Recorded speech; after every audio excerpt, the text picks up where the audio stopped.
The crack of my head hitting the marble floor echoed through the lawyer's office. My stepbrother Derek stood over me, his Italian leather shoe inches from my face, spit flying as he screamed, "You think you can take what's ours? Sign the papers or I'll make sure you never walk out of here." Blood pooled beneath my head, warm and sticky against the cold stone. The receptionist was frozen behind her desk, phone halfway to her ear. Mr.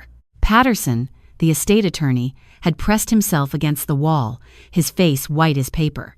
But Derek didn't care about witnesses. He never did. "I'm Rachel Morrison and I'm 31 years old.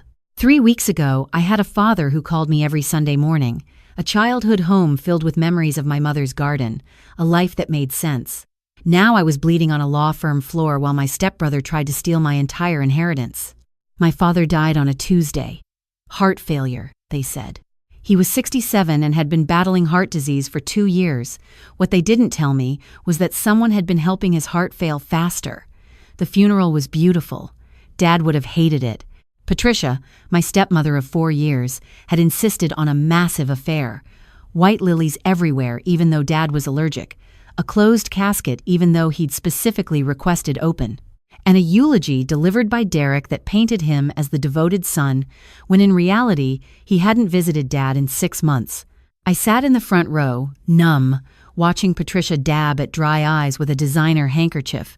She caught me looking and gave me that smile. The one that never quite reached her eyes, the one I'd learned to recognize as danger. The reading of the will was scheduled for the following week. Dad had always been clear about his wishes. "The house goes to you, Rachel. The company gets split between the employees and a trust for your future children. Patricia gets the beach house and a generous monthly allowance. Fair and simple. Accept the will, Mr." Patterson read that day wasn't fair. It wasn't simple. And it definitely wasn't what my father wanted. To my beloved wife, Patricia, everything. The house, the company, all assets and holdings. To my daughter, Rachel, the sum of $5,000. To be paid upon her agreement to relinquish all future claims to the estate. I must have laughed. It came out strangled, disbelieving. "This is a joke." Mr. Patterson looked uncomfortable. "I'm afraid it's quite legitimate, Miss Morrison. Your father signed this document 6 weeks ago. He was of sound mind. I have witnesses." "That's impossible," I said, standing up so fast my chair fell backward. "My father would never." That's when Derek grabbed my arm.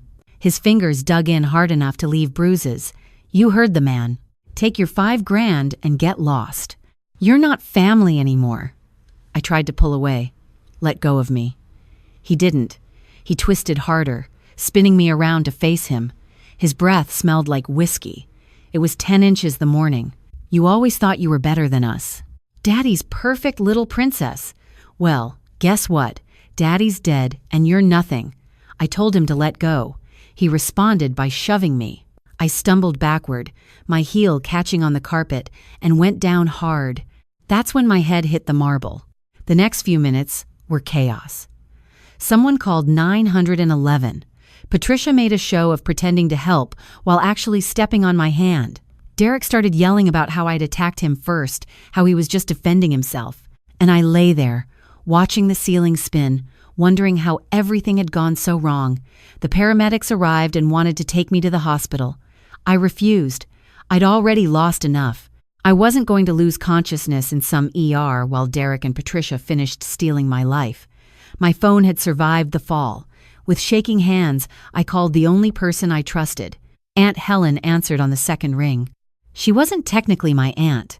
She was my mother's best friend from college, and she'd been part of my life since before I could remember. At 69, she was retired from her job as an insurance fraud investigator, but her mind was sharper than ever. "Child, what's wrong?"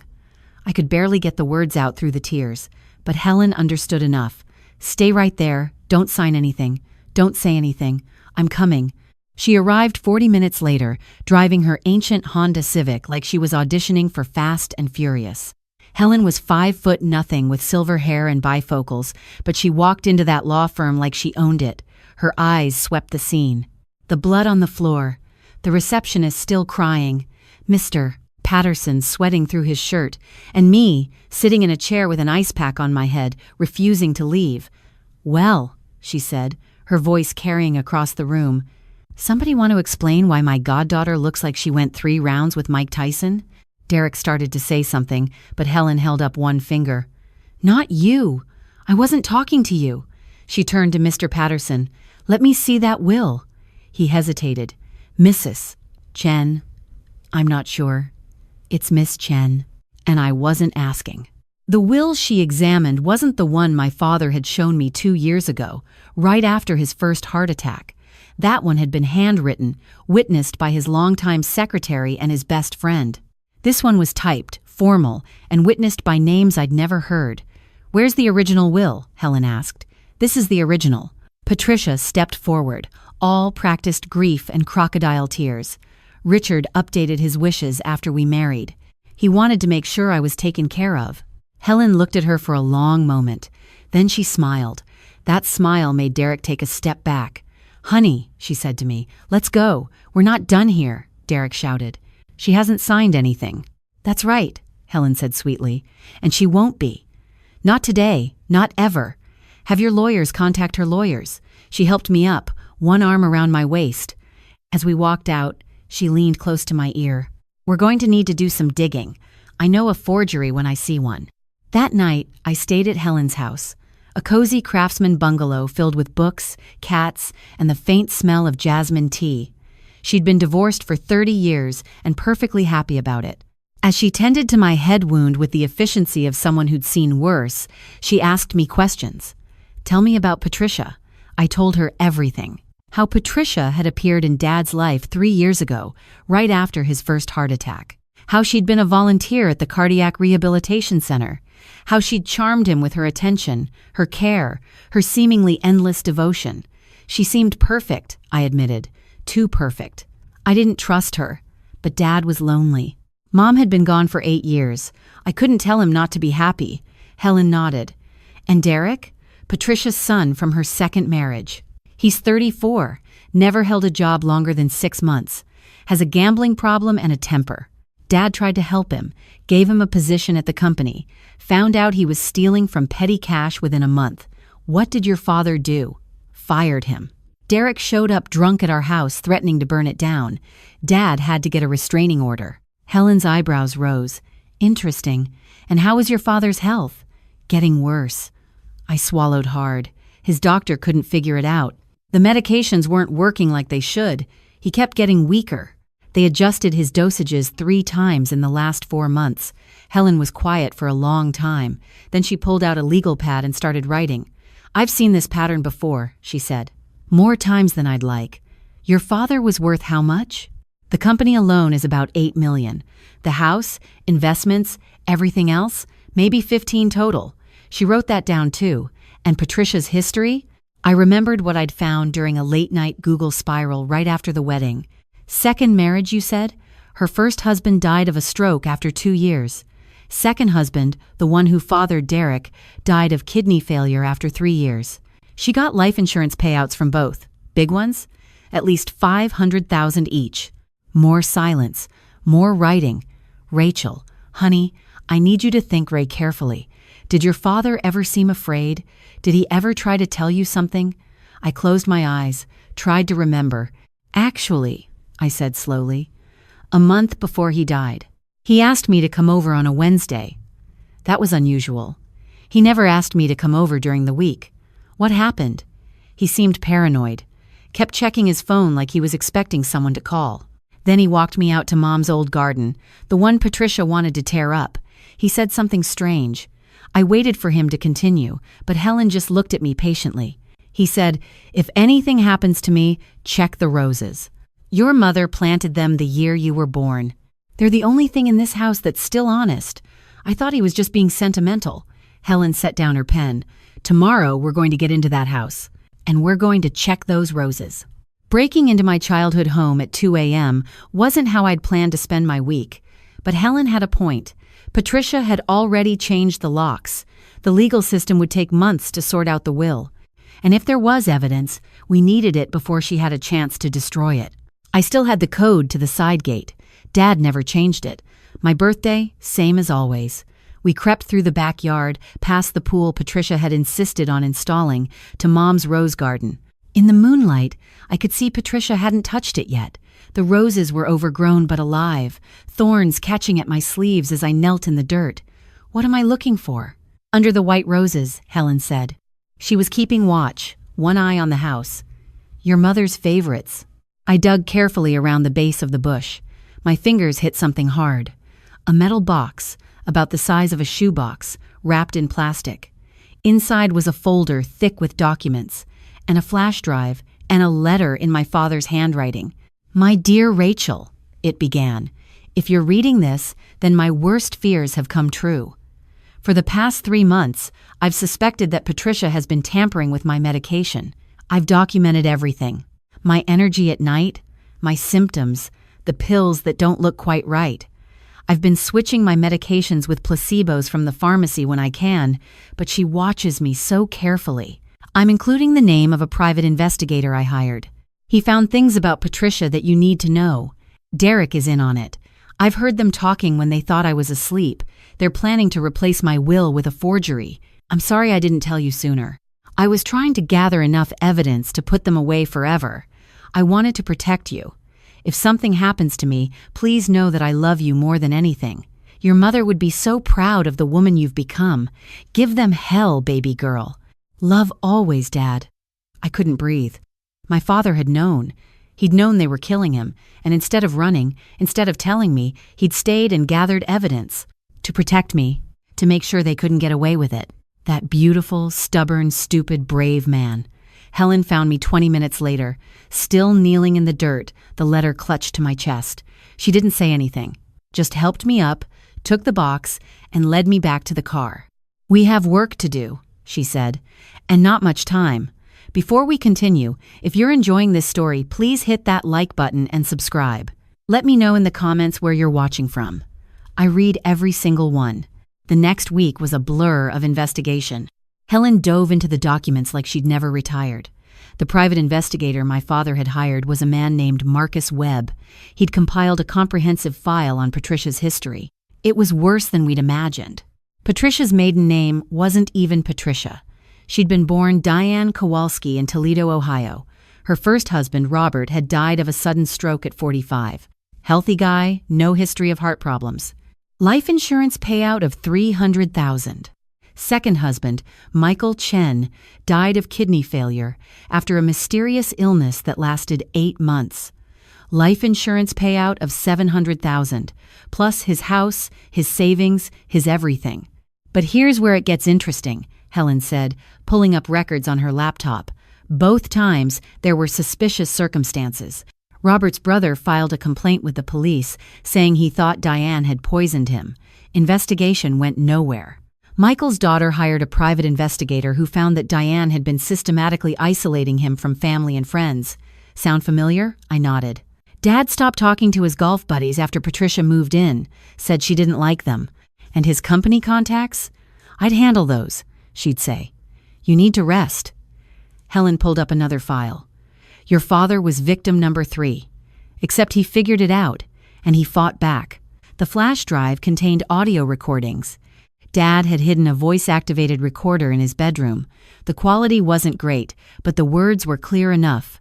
Patricia and Derek 3 days before Dad died. He's getting suspicious, Patricia said. We need to speed this up. The pills aren't working fast enough, Derek replied. Double the dose. We can't. The doctor will notice. Then we switch to something else. I've got a guy who can get us whatever we need. His company is worth millions, Patricia. Millions. And that stupid daughter of his thinks she's going to inherit everything. Over my dead body, or better yet, over his. They laughed. My father's murderers laughed about killing him, and I had it on tape. Helen had already contacted a detective she knew from her fraud investigation days. Detective Sarah Okonkwo was everything Derek wasn't. Smart, thorough, and deeply unimpressed by wealth or status. She listened to the recordings, reviewed the documents, and ordered the exhumation of my father's body within 48 hours. The toxicology report came back positive for digoxin poisoning. 3 times the prescribed dose, administered over several months. Exactly what Patricia had done before. We had enough to arrest them. But Detective Okonkwo wanted more. She wanted to make sure they never got out. "We need them to admit it," she said. "Somewhere we can record legally. Your father's recordings might not hold up in court. Chain of custody issues." I knew what she was asking. She wanted me to bait them, to play the broken, defeated stepdaughter, to make them think they'd won. "When do we start?" I asked. "Tomorrow, if you're ready." I called Derek that night. I had to force myself to sound broken, desperate. It wasn't entirely an act. "I can't fight anymore," I told him. "I'm out of money. My head still hurts. I just want this to be over." His voice oozed satisfaction. Finally being reasonable. "What do you want? I'll sign everything. I just want something of Mom's.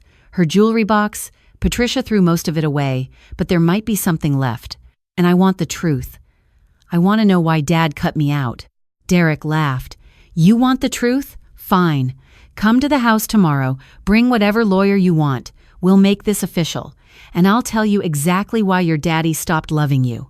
The next day, I wore a wire. Helen waited in a surveillance van with Detective Okonkwo and 2 federal agents. The feds had gotten involved once we'd connected Patricia to multiple murders across state lines. Black Widow, they called her. Serial killer in pearls. Derek had invited his girlfriend Crystal. She was 23, blonde, and had 47,000 Instagram followers, mostly bots she'd bought. She spent the entire time taking selfies in my mother's living room. "Babe," she cooed, posing in front of Dad's antique mirror, "take a pic. This is going to be my new profile shot." Derek, who had been preparing documents for me to sign, actually stopped to take photos of her, multiple angles, different pouts. The federal agents must have loved that footage. Patricia sat across from me, perfectly composed. She was wearing one of my mother's brooches. I recognized it immediately, a sapphire butterfly Dad had given Mom for their anniversary. "Before we sign," I said, my voice steady despite my pounding heart, "I need to understand. What did I do wrong?" Patricia's smile was sympathetic and utterly fake. "Oh, sweetheart, your father just realized that blood isn't everything. He wanted someone who would take care of him. Not someone who was too busy with her little design business to visit. I visited every week." Patricia waved a dismissive hand. "If you say so. The point is, Richard saw the light. He wanted his estate to go to people who truly loved him. Unlike you." Derek snorted from across the room. "Face it, Rachel. You were always a disappointment. The golden child who turned out to be bronze at best. I let tears fall. They weren't hard to summon. The truth was, part of me had always wondered if Dad was disappointed in me. If I should have worked harder, visited more, been a better daughter. And I did. Just playing a role now. It was a weakness Derek and Patricia had tried to exploit. And it hurt, even knowing what they really were. He told me I was his proudest achievement, I whispered. The last time I saw him. Patricia's mask slipped for just a second. Annoyance flickered across her features before she smoothed them back into sympathy. "Well, people say things when they're dying." The medications made him confused. "Is that why you gave him 3 times the prescribed dose?" The room went silent. Crystal stopped mid-selfie. Derek's hand froze over the documents. Patricia's face didn't change, but something shifted behind her eyes. "I don't know what you're talking about. I know about the digoxin. I know about Robert and Michael. I know you've done this before." Derek was on his feet now. "She's bluffing. She doesn't know anything." I pulled out my phone, played the recording. Patricia's voice clear as day, talking about speeding things up, about switching medications, about millions of dollars. "Where did you get that?" Derek lunged for the phone, but I'd been expecting it.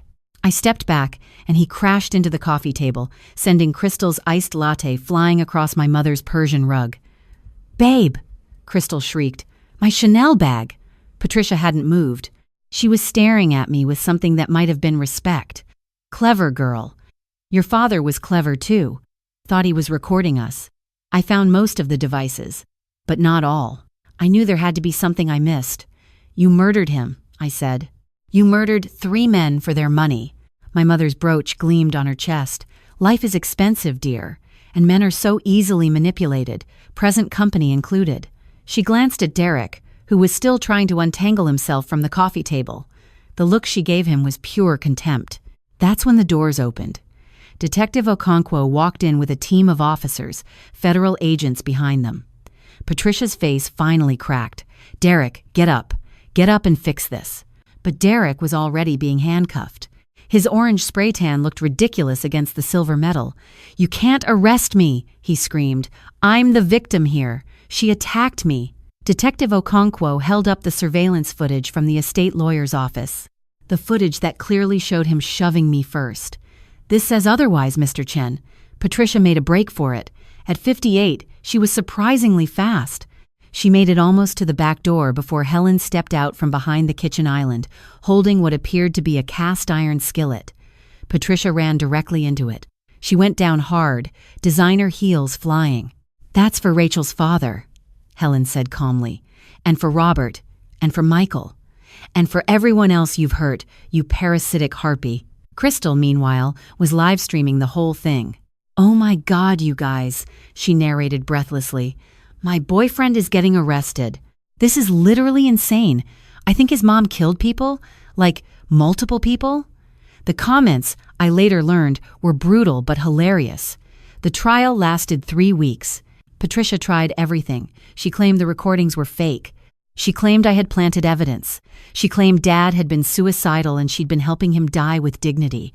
None of it worked. The prosecution presented the exhumation results from Robert and Michael. Both bodies showed signs of poisoning. Patricia had thought she was so smart, moving states, changing names, but forensic science had caught up with her. Derek tried to flip on his mother, claimed she'd manipulated him, that he hadn't known about the murders, that he was just trying to get what was rightfully his. The jury didn't buy it. His own text messages about doubling the dose were read aloud in court. Crystal testified for the prosecution in exchange for immunity. Her testimony was accidentally devastating in all the wrong ways. "He told me we'd be rich," she said, twirling her hair, "like really rich. He said his stepdad was basically already dead and it would be a mercy." I thought he meant, like, metaphorically? Is that the right word? The defense attorney looked like he wanted to sink through the floor. Patricia got life without parole, 3 counts of murder. Derek got 25 years for his role in Dad's death and the attempted theft of the estate. As they let him out, he screamed that I'd ruined his life. I didn't bother responding. He'd ruined his own life. I just made sure there were consequences. Aunt Helen received a commendation from the state attorney general for her role in solving the case. She accepted it wearing a t-shirt that said, "Retired but not tired," and gave a speech about elder abuse and inheritance fraud that went viral. A women's safety nonprofit asked her to join their board. She said yes, as long as they were okay with her bringing her cat to meetings. The estate was returned to me in full. Dad's real will, the one he'd written 2 years ago, was honored. The company went to a trust for the employees and any future children I might have. The house was mine. Mom's jewelry, what Patricia hadn't sold, was recovered from a safety deposit box, including the sapphire butterfly brooch. I wear it every day. 6 months later, I was clearing out Dad's study when I found another letter. This one was tucked into his old journal, the one he'd kept since Mom died. "My dearest Rachel," it read, "you probably don't know that I've been writing you letters your whole life. One for your wedding, one for your first child, one for when life gets hard. I never thought I'd write this one. By now. You know what happened to me. You know what Patricia is. I'm so sorry I didn't tell you sooner. I was trying to protect you, but maybe I was also just scared. Scared of being wrong. Scared of being right. I need you to know something. Every day since your mother died, you've been my reason for living. Not the company, not the money. You. The way you laugh like her. The way you fight for what you believe in. The way you never give up, even when the world tells you to. Whatever happens, don't let them change you. Don't let them make you hard. The world has enough hard people. We need soft people who are strong enough to stay soft. I love you, baby girl, to the moon and back, just like when you were 5. Give them hell, but then come home, plant some roses, and live a beautiful life. That's all I ever wanted for you. All my love forever, Dad." I sat in his study and cried for an hour. Then I did what he asked. I got through it. I planted roses in Mom's garden, new ones to grow beside the old. I kept the company running, promoted Tom, Dad's loyal foreman, to president. I established a scholarship in Dad's name for kids who'd lost parents, and I fell in love. His name was James. He was the detective assigned to my case after Okonkwo got promoted to captain. He'd been there through the worst of it, professional and kind. After the trial, he asked if I wanted to get coffee sometime. Just coffee, no pressure. 3 coffees turned into dinner. Dinner turned into weekends. Weekends turned into him helping me repaint Dad's study, choosing colors together, building something new in a room full of old ghosts.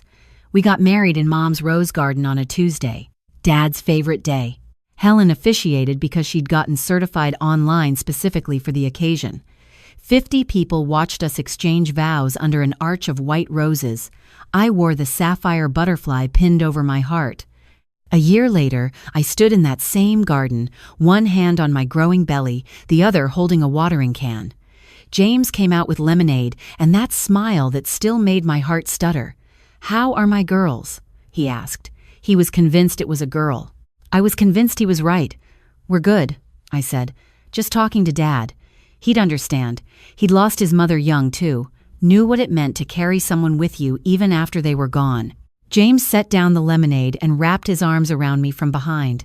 His hands rested on my belly, where our daughter was kicking up a storm. "She's going to be strong," he said, "like her mom." "She's going to be loved," I replied. "That's what matters." That night, I dreamed of Dad. He was sitting in his old chair, reading the newspaper, the way he used to every morning. He looked up when I walked in and smiled. "You did good, baby girl." I told him about James, about the baby, about Helen's new role as honorary grandmother, about how the roses were blooming better than ever. He just nodded, still smiling. Then he said something I'll never forget. "The measure of a person isn't what happens to them. It's what they do with what happens. You took the worst thing and turned it into something beautiful. I'm so proud of you." When I woke up, I was crying, but for the first time in a long time, they were happy tears. Patricia writes me from prison sometimes. Long letters about how she's innocent, how I destroyed her life, how I'll regret this someday. I return them unopened. Some people don't deserve forgiveness. Some people just deserve to be forgotten. Derek tried to contact me once, through his lawyer. Said he'd found Jesus in prison and wanted to apologize. Make amends, start fresh. I sent back one line. "You can start fresh by serving every day of your sentence. Then maybe we'll talk."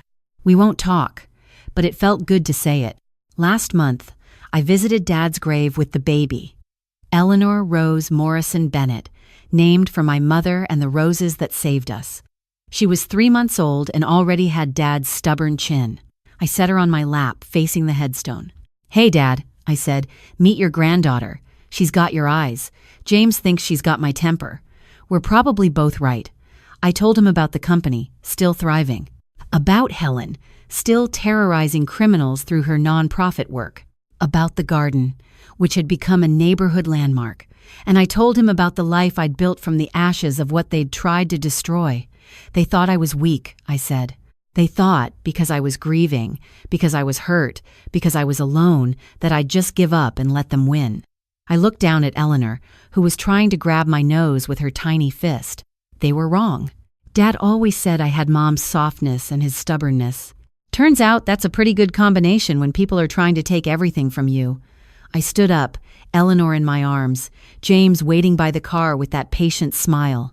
The sun was setting behind us, painting the sky in shades of rose and gold. "Give them hell," Dad always said, "but then come home and live a beautiful life." I did both, and it turns out that's the best revenge of all.